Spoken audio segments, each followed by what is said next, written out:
I'm very honored to have the chance to meet and speak with Sandra Petra Pintaric. Sandra, you're joining me from Croatia. Thank you so much for taking time out of your day. I can't wait to hear about your journey with yoga. How are you feeling today? I'm very good, thank you. I wait this podcast all day mostly to prepare myself a little bit. And I'm very honored to be here on your podcast and to share some of my experience. And also, I'm grateful for those who suggested me to you. And I'm happy to share this time with you. Thank you, Thank you. Sandra. I appreciate it. I have never been to Croatia before, but I hear it's very beautiful. Where are you? Are you near water or are you up in a mountain? No, I'm in the main city of Croatia, the Zagreb. It's continental area. So I also dream about the summertime and to go close to the sea. Nice, nice. And do you believe in soulmates? I believe. I Yeah, believe a group of soulmates, not just maybe some one person, but I believe that we all have some soulmates in my life. Some people who are very close to us. Some people who are in the some of the groups we have. We sharing the same energy. I believe in that, yes, and I believe also that we met some people back in our future lives to share something, to finish something, or begin something. I believe. that's cool. Have you found that yoga practice has opened you up to seeing the people that you meet in your life as having a deeper connection than just a random chance meeting? Yeah, for sure. Yeah, yoga brings me a lot of close souls, which I share my life with them on many levels. Some of them are like my husband; they are very close to me. I have some very close friends. And I also began yoga long time ago with my friends from previous, let's say, life. Yeah. And we all start to practice yoga together. We, I have a few close friends. We used to live together, and we all practicing yoga at the same time. We share everything from yoga. Practice, spiritual knowledge, bhajans, kirtans, yoga nidras. When yoga nidras wasn't so popular, we just have a one cassette. I don't know how to say the old That's correct. cassettes. Like a cassette Yeah, tape cassettes. or yeah, And my friends came to our place, and we all lay down on the back and listened the voice of the teacher. nice. That was before almost 25 years ago, Nice. something 23. Okay. Yeah, and yeah, he gave me so many people. Some people are short terms related to me. Some people are like in my studio, they are long term. We build up our friendships and our soul friendship for a long time, and we share many beautiful things together. Also, some which are not so beautiful, but we share the life together. Let's say it like that. Yeah. Do you own a yoga studio in Zagreb? Yes, I own a yoga studio. This is my third position. I start 2009 when I opened with my friend, and now I'm leading by my own. But I have a lot of people who helps me in our community uh, Nice. that we are blooming with the yoga practice and everything to sharing. Wonderful. I know you're a student of Dharma Mitra.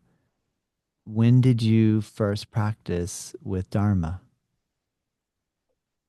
Uh, Before Dharma, I was, let's say, like a 10 years in yoga.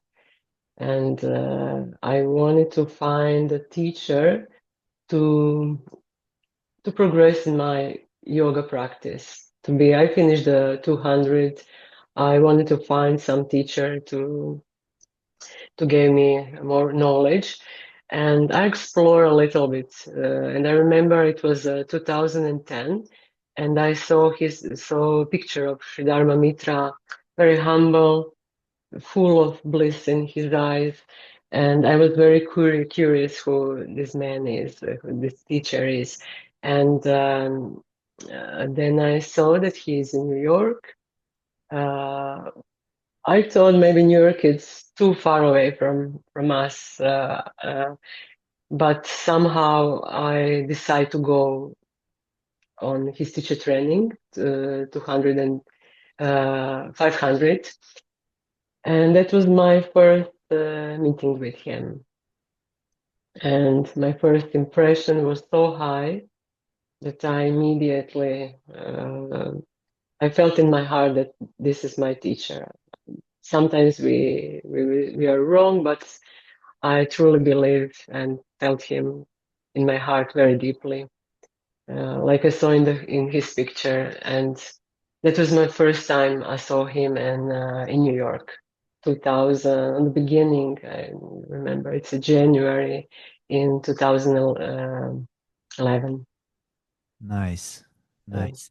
Can you talk a little bit about, you made mention that you felt good vibes when you saw the picture. You were intrigued just through the energy that you saw in the picture. And then when you met him, you didn't really question whether or not he's your teacher. You've just felt it.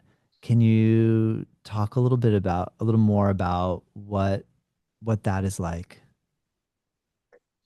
Um, I think that we can really felt in our heart, but we need to clean up a little bit our hearts to be uh, truthfully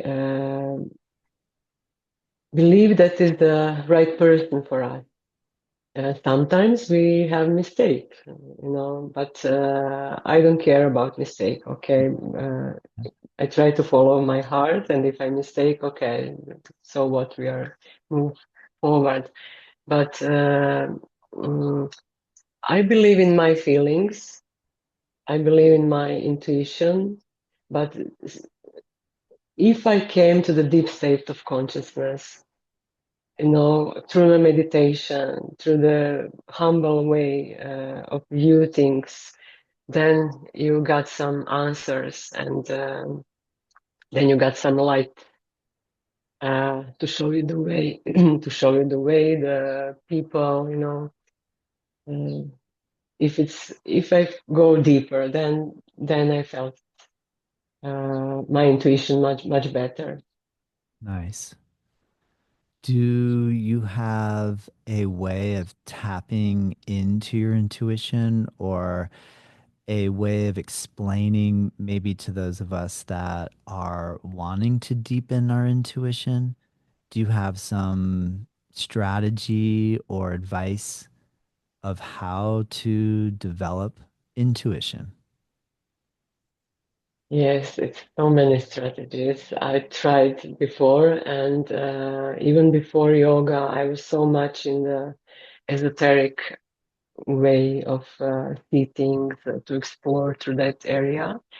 And I was also pretty much in astrology. So astrology is also some way of to see things. And but most importantly, when I want to use my intuition to see is some way good for me or not, I really need to go deeper. And if it's some area of life which is very important, then I gave myself time to see, to check my first feeling, and I gave this like offering to God, let's say, that He guides me. I offer Him this idea, the question, or my way to go somewhere to meet someone, and then I feel much comfortable. because I think then I done my things, and everything else I want that God surprise me in some way, not to be controller of the situation, of to checking every time, is it right, is it wrong, just to flow with that. So that way of thinking brings me to yoga too. I think of some things maybe a longer way, or I have some visions, or I want to choose some path, and then I go deep down in my meditation. Sometimes I have more days than sometimes less days. Sometimes I go like a 40 days to see what will goes on from that idea. And when I got the answer in my heart, then I'm pretty sure I don't care so much what will come, because I will do my best, and whatever comes, that's it. Also when you choose a teacher, it's so many teachers today, and if you are not deep inside you, if you are not looking for the truth, then you will meet many teachers who maybe are not so familiar with your point of view in life, and maybe they're not strong connection with them. I also felt that in some area when before Dharma, I wanted to find a teacher who is good for me, and I didn't want to travel so far to New York. I was traveling through Europe, very close, and then I realized that the distance is not the problem. Is the problem my way of seeing that distance? That's blocked this idea. So the distance, New York, Croatia, it's really not a problem. The money is not the problem. The time is not a problem. Nothing. And then you open yourself for any kind of experiences. So Well, that's cool, Sandra. I'm thinking that you are referencing the fact that you can practice in Croatia, your teacher can be in New York City, and at the same time that you're apart, you can be together. yes, we are. I think that in my heart always together, because I want to feel teacher from my heart, not from my mind. Um, and I connect with my teacher, through my meditation, through the picture on my altar, uh, through the today. Okay, we have so much media and Instagram, Facebook, so it's always here from somewhere.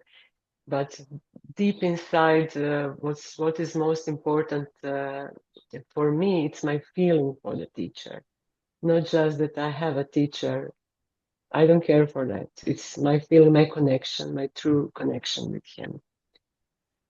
Can So that's amazing. I hear you. Can and being a facilitator of a yoga studio slash you're a yoga teacher and you have students, do you feel like you are within a chain or like a connection point between you and your teacher to your student? Or do you feel like they could kind of go directly to him around you? Like, well, how do you envision or feel or intuit the role that you play with your students and the connection that you have to your own personal teacher? Did that make sense?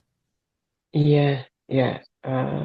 So like I have a studio, and when I came to after my teacher training 500, this first one, I came to Croatia, and I used to lead like I was like a 5 years in. I started with Ashtanga yoga, my source style. Then I explored through the vinyasa systems, all kind in that time.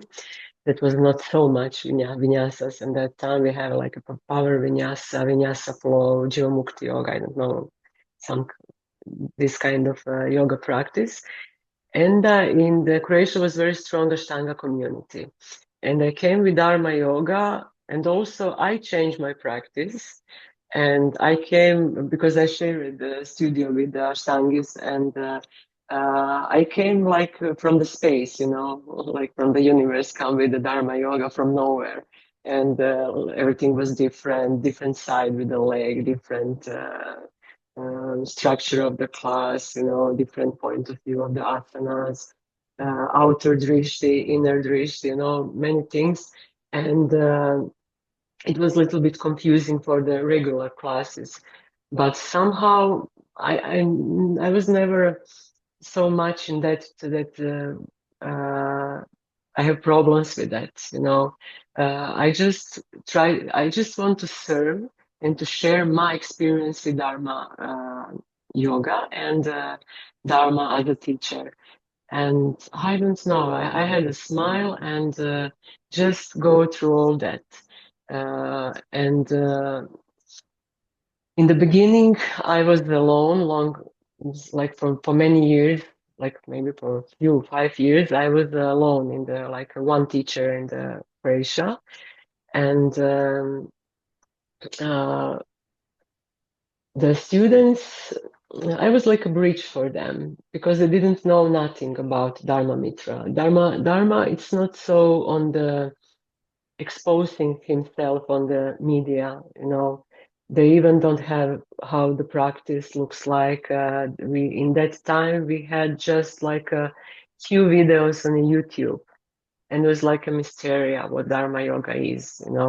Uh, and I was like a bridge to them. Many of them come to my classes, they stay, they fell in love in the practice. Then they start to see who is behind it, how I am like a devotional in that way. And I don't know, and everything happen in like on the track and slowly, step by step, with our nice energy, uh, the some of the other teachers, I saw them go to New York. Be respectful. If you like this practice, if you want to share this practice, go there in New York, finish the teacher training, share the yoga, and slowly the community grow up. And I send, let's say, many teachers to New York. Today, they all have wish without me, they practice yoga, they are here in community, and that is like a normal, they want to go to finish with him because he is a little bit older, and they have a great opportunity to be him in life, to learn from the legendary yogi. Yeah. And so I think it's very respectful to give some honor to the teacher and to go there. Nice. And so, what time is your first class? How you mean? What Like, time? yeah, like, what's the first time class, the first class time that you offer at your studio? Do you have people starting at like 6 a.m.? Or in Croatia, does everyone sleep in until 12 and you don't start teaching until 1? Or what is the culture like there in relation to, because you know how like in Ashtanga yoga, you would maybe start practice at like 4:30 in the morning, and like Mysore would be really, really early. How have you been able to adapt teaching Dharma yoga in Croatia, and what is the culture supportive of in relation to your first class time of the day? Yeah, we have so let's say long term we had like 4 to 5 classes per day. So the first, before when I shared the studio, it was Ashtanga in the morning. So it was always the morning for Ashtanga. And I myself, I used to practice. I always practice yoga in the morning, early in the morning, almost before Dharma. I don't know how, that's my way how to practice when it's not even day. And that's stay in me, that is with me. And I really appreciate practice in the early in the morning, that you are almost finished until 7. That's my favorite time. So when I came with the Dharma, I didn't have opportunity to practice early in the morning, but I made some like a 40 days cycles with every day without breaking a day. We practiced like that, and I had the morning classes like a 10 a.m. Then we have like two classes in the afternoon, and almost every day I used to lead the classes almost every day, every weekend, or I had a school or some workshop, master class, everything. So it's pretty intense, especially in that days for Yeah. many years until the COVID time, let's say, Yeah. many years. Gotcha. So they have how I was alone in the practice, so I was offering just like a Dharma 2, Dharma 3 level. When I finish a 4, then I offer other levels and the practice. And slowly, other teachers came, they finish the school, they share also with the students. And today we are just a Dharma Yoga studio. And we have many Dharma Yoga teachers, not just in my studio and in whole Croatia, and I'm so grateful on that. So even from I didn't think so much; it just came like that. I that was my wish, of course, but it just came. That's really Um, cool, Sandra. I appreciate how difficult that is to do. And I mean, I know you're in a way kind of saying, it just happened one step at a time. It's not like I set out to have this be the, the end goal, but you were just very dedicated in your teaching. But I definitely can appreciate. My wife and I have had our studio here for the last 19 years, and it does take like such consistent daily attention and effort to build and maintain and grow. So I appreciate what you're saying, and that is a big deal. Like to be able to start teaching Dharma yoga and then have like a Dharma yoga studio where all the classes are centered around that, and to generate enough interest from the people around, I think is clearly, to me it's obvious that you had your whole heart and soul into the experience of teaching and practicing, or else I don't believe that would have happened. yeah, like you say, I agree with everything. It's not easy. You came to yoga from other backgrounds, from like when I listen to other teachers, we all have like some similar stories to share. We all, not all, but most of us have some background when we used to work a lot in normal jobs, in the corporations and our normal jobs. And then you came to yoga. Maybe if you think yoga, it's like just a meditating, just to do nothing, you just do practices. They're very wrong. So you do everything even more than you used to work, I would say. So it's many obligations. And if you want to studio, have a long-term stability, so really you need to bring there your heart, your full heart, like you say. Yeah. So I'm like a 15 years, you're like a 19 years old. You are very nice. Yeah. It's and also I think you cannot count everything. It's like a mercy of God, it's like a mercy who will came to you, who will stay here. I agree. I hear you. And on that theme of soulmate, and when I asked you if you believe in a soulmate, you said yes. I think a lot of us think about a soulmate. That means like the one person that we meet that might end up being either our spouse or our life partner. But I noticed that in our correspondence prior to this conversation that you made mention of like the group soulmate, that they're like your yoga community is a part of your soulmate, and or your teacher, and or like you mentioned your husband or a life partner. Can you explain a little bit about how you see the community as a soulmate experience?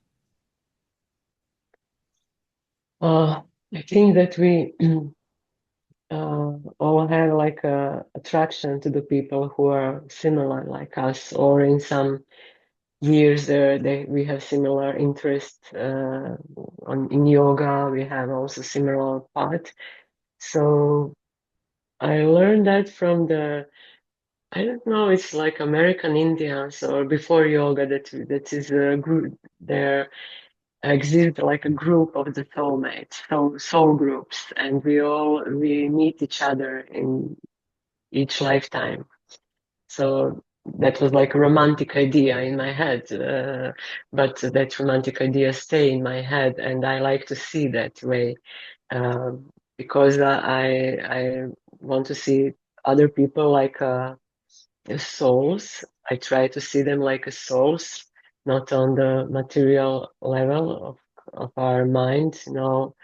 Uh, and I see from experience that some people, they show us to very important.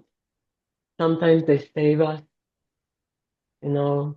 You never know why some person is in your life, and with time show us why some person is important. So especially in yoga community, I think we are all connected in a specific way, not just for interest in yoga. It's sharing a life experience with those people, and we try to follow the yoga rules. We try to follow the yoga ethics, and it's a little bit different than in normal, usual life. We have the higher standards of the communication, of the sharing energy. We all feel the energies, you know. We see the subtle things, auras, and everything. So uh, I don't know if I explain good, but my opinion is that I meet some people, maybe not just this lifetime, maybe from the previous life, and that we have something to do together. Mm, Uh, yeah, very cool. Thank you. I appreciate your insights there. You made mention in our correspondence that yoga has helped you to deepen your relationship in God. Can you talk a little bit about maybe how you viewed your understanding of God and how it now you view it, and or what that evolution has looked like? uh, so I think it was always in me, you know, some connection with God. I didn't before I didn't know how to explain myself. I have many areas where God reflected in my life. And I realized God much better when it was very hard to me, when I had some pain or suffering. Then was the period when I saw God more clearly in my life. And I would say like that in the lifetime we have some period when we awaken our souls and God connection. And this awakeness, I can maybe compare like when spiritual energy go high and you are ready to change yourself. And through that awakenings, I got much uh, better connection with the God. So through the real experience, not just through the religions, through the rituals, but just through the conversation. I know to feel him in my life, his presence in my life. So I had some situations in my life where God came like a miracle to my life to save me. And when you experience something like that, you cannot believe he's here. Not maybe visible, but he came through the other people, through the situation, I don't know, through the animals even sometimes. And I think that God came to our lives through this kind of miracles. And then when yoga came, I was so impressed because I start yoga mostly through the philosophy in the beginning. That was my trigger to yoga. And yoga explains me how we can see God, how we can connect with Him more, and beautiful, deep knowledge. That is yoga. Yoga, it's all about to awaken this connection with God, our soul, with His soul. So, Yeah, nice. yeah. I hear you. Was the your experience of sensing a miracle due to an accident and or a health challenge? I had some dangerous situation, let's say, in my previous yoga life, and I really think God saved me. No, it's not accident, Yeah. but it's from other things. But I really think He saved me, and also uh, that was this kind of miracles. Yeah. Let's say, Yeah. Yeah. yeah. Very cool, Then Sandra. you clearly see that God saved you, that you got some sign, Yeah. that you do something which is not usual for you, and something happened maybe on that place or something that you maybe will be hurted or yeah, Yeah. yeah. That's cool, Sandra. What is one of the biggest challenges you feel that you're facing currently being a yoga teacher and a studio owner? Oh, um, I think that maybe from the COVID times, let's say that a lot of things changes, and that is my challenge because before we didn't have so much online interaction, not almost nothing. You had like an email, few emails in day, everything was so easier than now. Let's say that times bring us a lot of new jobs, new obligations, new interactions. Technology came, the digital area. Oh my God! And you want to serve in yoga, and you got so many stuff to deal with. And for myself, that was pretty much not easy to deal with that because I'm not that kind of person. I want to come to myself and to do my practice and share to be in peace. And this digital area gave us so much distraction.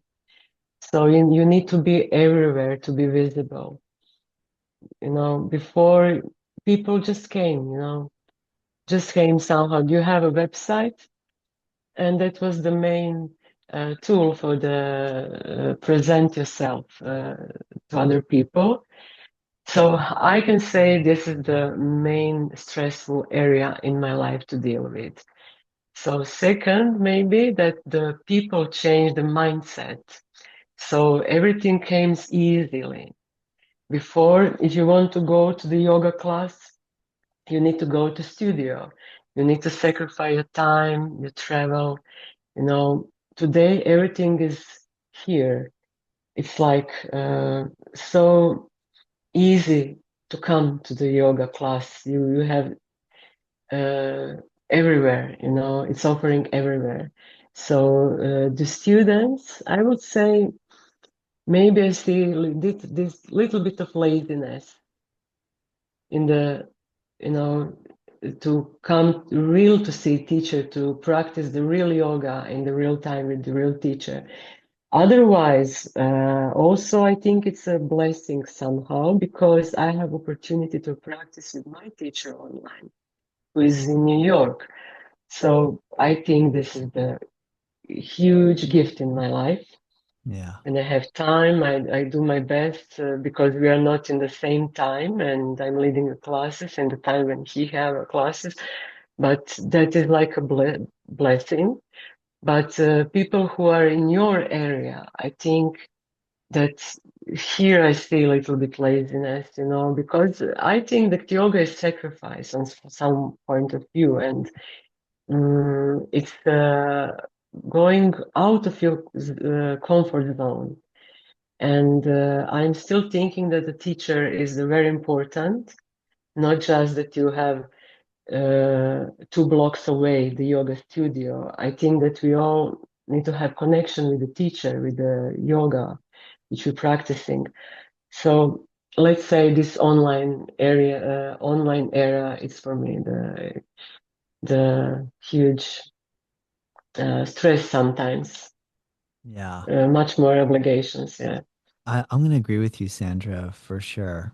There's something about the simplicity of the era that you speak of where you have a website, maybe you send out emails, like even if you were doing some type of email sending, that was almost, I remember at one time a student came in and I was using an email service where I could every month just send out, an email to everybody. And she was like, whoa, that's not very yoga of you for you to be like marketing your services through an email. And I thought, well, I hear you. I mean, this is like a long time ago. And I was like, at the point at that time, it felt almost like you were doing something wrong if you were attempting to market yourself digitally. You know what I mean? I remember an era where it was like even making a yoga video in some way was looked at like you were cheapening the whole experience of yoga by trying to put it onto a video reel or whatever. So you're right. There's been such a huge transition from the sort of apprehension of digital technology to where we are now. I agree with you. I appreciate that you brought that up. Yeah, that's the way how we Yeah. need to live now and to share now. Yes, we need to be we have many much more obligations to do Yeah. according to the leading a studio. Yeah. How are you navigating students that are approaching you and saying, Sandra, I have pain? How are you navigating teaching yoga asana and making it accessible and approachable for people that are limited in their physical ability? Okay.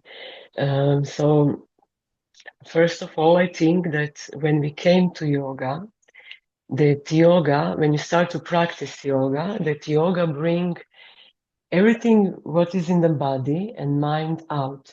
So if you have some pain in your body, and usually normal poses, you don't feel it, you don't see it. So in the beginning of yoga practice, yoga brings pain out. So then we see where we need to bring attention to heal it. So with the breath, with the movement, with the concentration there, with the focus on prana to stand there, because my opinion is that we have ability to heal ourselves. So we bring pain to us, we. So that's what we did to ourselves. And also I think that we have the ability to heal ourselves on some level. Yeah. So this is the one kind of the pain. Other kind of the pain is if someone practice yoga and go over his limits and hurt the body because he doesn't respect the limits of the body because he wants to go more faster in the some poses, more um, stronger, and the body it's not ready. So then I think that we need to go on the lower level to practice with more awareness with the body because yoga it's all about awareness. So to be in present moment with full consciousness, to feel yourself also in this physical level. So this is the second, let's say, type of the pain. And the third type of the pain is the people who came on yoga class to heal themselves. So for them, I think it's very depends of our teacher to go individual with that person to see how we can make the proper practice for that person and also to leave that person in their practice that they learn the way how they can practice in that way to deal with the pain or some um, some things which are, uh, if they have like something broken or some long-term diseases, Yeah. Good So- point. Good point. Great but answer. mostly I think that we got that experience to learn, of course, something, and that we uh, cannot avoid that, that the pain is here to bring the attention on that area, on that place. And that yoga, it's like a medicine. It's like a pill.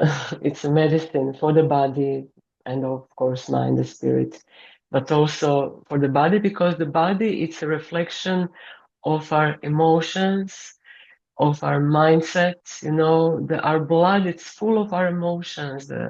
Every cell feel feel our emotion on our thought, and the body, it's like a mirror of our mindset, of our lifestyle, life experience.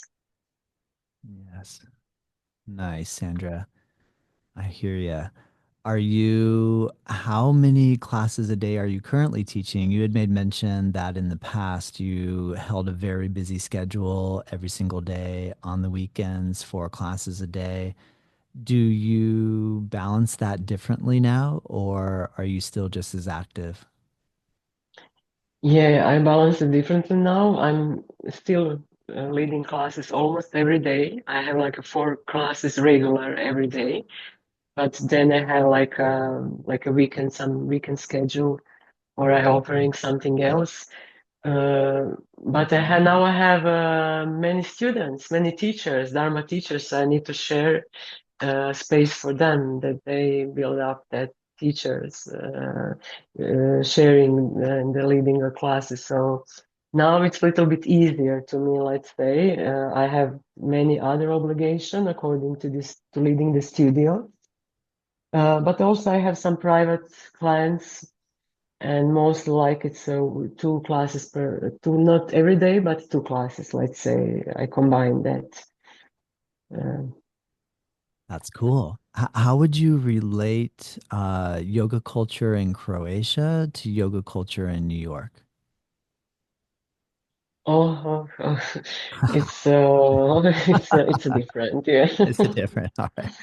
It's a different, but first studio in Croatia was the studio with New York teachers.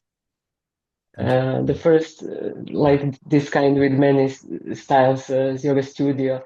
And so from the beginning, we had some taste of the New York practice of yoga. And I finished my first school in that studio, in that school. And when I came first time in New York, I saw yoga in every corner. You know, every corner was a yoga studio. In Croatia, we have just three in that time, three yoga studios. So comparing to that, it was huge difference. In Croatia, was much more attention to the groups of the specific yoga types, like uh, transcendental meditation, art of living, community, Hare Krishna community, yoga in daily life. I don't know some others, but we have different types of the yoga, and that was around the teacher. And that was the closed groups. We met somehow sometimes, but that was the closed, mostly closed community. And the yoga centers or schools like we have now, we had just three in that time in New York City, in every corner. I see the people in New York very, very good discipline. It's like a normal to go to yoga. Um, Yeah. Even in the business, they have a business break in the daily. Yeah. I was so impressed in that, and I was impressed in the discipline, especially when I came to Dharma Center. I was totally impressed. In the first line was like long-term students of Dharma, advanced practice totally, but those people were so humbled, and that I got touched to that. Yeah. Yeah. It's like a first impression. Yeah. So in Croatia, sometimes we need to work on discipline. Uh, but like a strong Ashtanga community, we have some discipline. We have the people who practice like that. Yeah, Also, I had very much discipline in the previous, like a sport life, and it came to me with me in yoga. But that is the main difference. What I saw in New York. that's Yeah. cool. It sounds though like you are cultivating that type of discipline in your studio. I mean, just based off everything you've said, it sounds like you're developing it. Yes, I Yeah. the top of my development, let's say, is the like a morning cycles. I have for many years like a 40-day cycle.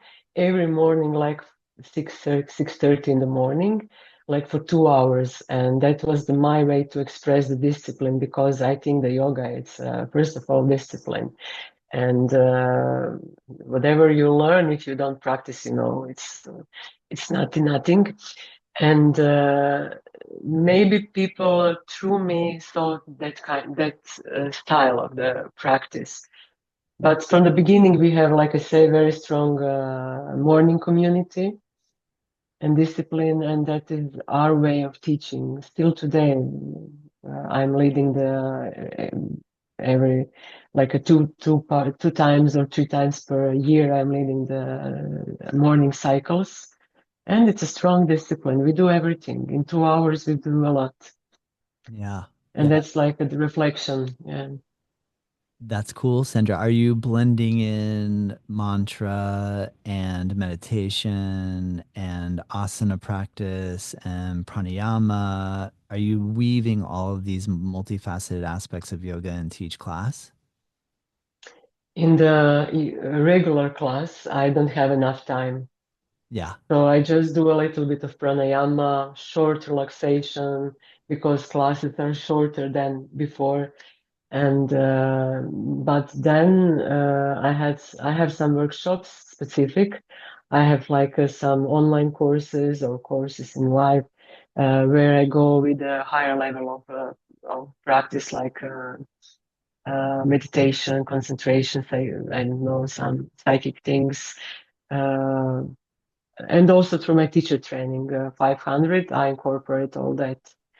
But mostly through the master classes and these specific types of the cycles, like a 7 days, 13 days, 21 day. So we have like a regular meditation, pranayamas. Pranayamas I do almost in every class, 2, 3 pranayamas always. Because in my personal practice, the pranayamas, kriyas, mantra, meditation, that is a part of my yoga. I do a lot of it's no, my practice. It's not complete if I don't do this. Yeah. First asanas, then everything else. It sounds to me like you don't have a hard time translating that to your students that are coming in. Like imagine when somebody comes into your studio and they really don't know what anything about yoga is at all. Brand new student. And maybe they just heard like there's this thing called yoga, and I'm going to go and I'm going to stretch. And I think I can touch my toes. I hope when I show up for class, maybe I'll be able to touch my toes in front of the teacher. And the teacher's going to think I look really cool and maybe like me. Like a really entry level kind of yoga person. Do you have that often? And if you do, and you're getting ready to teach pranayama and maybe involve some mantra chanting in Sanskrit, do you just like figure, let them just jump in to the deep end and sink or float? Or do you, when you have that new student that you go, oh, wow, this person really is coming into a more advanced environment? Do you think about that? Yeah, of course. Yeah. So in studio we have different kind of classes, different levels, and so that is for me the best way to offer the yoga practice like we are doing. And also we have open level classes. So I think on the beginner class, if someone came to the full beginner class, he will get just the basic of yoga, not mantras, not so much pranayamas, just the breath awareness, relaxation and that. And we have a huge levels of classes, and the person who is a little bit more serious, he can go slowly, progress in the practice through the other levels. So we do like this a long time. Almost from the beginning, we have the range of this kind of the classes. But also we have like an open level class. So if someone wants to see how it's to have a mixed group with advanced students, with the beginners, and that can be very inspirational for someone. That is like you say that when someone jump and got everything, so everyone can choose for themselves. We have some people who are always beginner, you know, that is good for them. Uh, so I think it's okay to offer the range of the classes, different levels. Yeah, very cool. Mm. That's awesome that you were able to do that, that you've been able to cultivate that. I'm curious, Sandra, how many languages do you speak? Because I think you're doing a phenomenal job with your English. And when we started getting ready to do the podcast, you had made mention to me, I'm going to try to do in English, but I don't know how good I'll do. I think you're doing great, but I'm curious, how many languages do you know? I know just English. I used to speak Italian and German, but I forgot. I didn't speak a long time, but just English. But like I mentioned you before podcast, I really didn't speak a long time since COVID time on a regular, normal conversation. I only leading a classes in English because almost every class I lead in English. We have some English students in Croatia. There's some of them lives here. Some of them jump to the class, but almost every class is English. Got it. Got it. Well, you're doing an amazing job. So, well done. Not easy to do. Thank you. Not easy to be interviewed in your second language. So, But it's not easy because the practice is everything. But I really am doing my best. Yeah. well, Sandra, I'm so grateful to have this chance to meet and speak with you. I really appreciate it. And thank you for being willing to go out on the edge and do this with me, with the challenge of doing in English. Is there anything that you would like to leave us with and the listener with in relation to motivation and or inspiration to continue to practice? Oh, it's many different kind of inspiration, but maybe let's say that if you want to succeed in the long term, like a yoga student, yoga teacher, whatever, let's say a yoga student, just practitioner, that you really need to have very strong inspiration.